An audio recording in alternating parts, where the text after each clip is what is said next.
Jo se mbajmë. Po prit, mos në gut. Çfarë keni ju?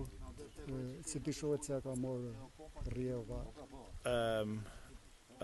Arditin unë kam qenë daje, pra unë jam nipi i familjes. Ne si familje i bëjmë thirrje shtetit që të ndërhyj dhe të na sillin aparaturat përkatëse që të paktën të gjejmë trupin. Kjo është një rast shumë fatkeqësi për familjen tonë. Ne me këmbgulje më të madhe kërkojmë që me të vërtet shteti të na ndihmoj. Duhet të na ndihmoj, të paktën të gjejmë trupin. Pra familja është e pamundur me jetu këtë lloj mënyre.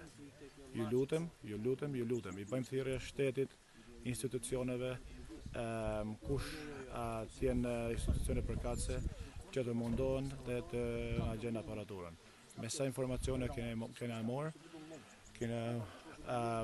dim që është një kompani turke që kanë aparaturën.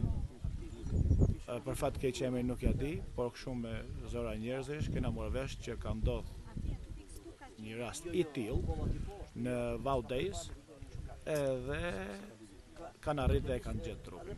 Pra, ju lutem. Deri në këtë moment që po flasim, sa forca janë, kush është? Deri në moment që po flasim, më shumë janë vullnetar, janë njerëz që vijnë nga fshatrat përreth, janë kam pa që ka dhe disa ushtar, unë vetë kam pa vetëm 4-5 atyre. Policia është këtu, me të thënë drejtën, që i falenderojmë. Bashkia është këtu, që i falenderojmë.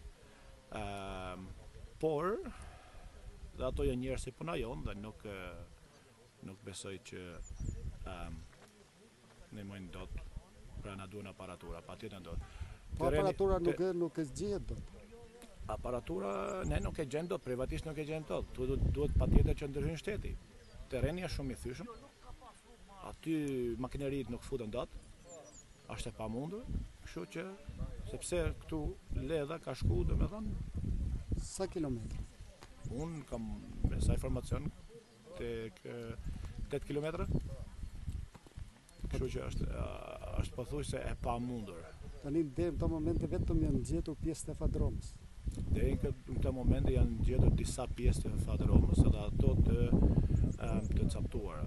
Pra, është më serioze se sa ne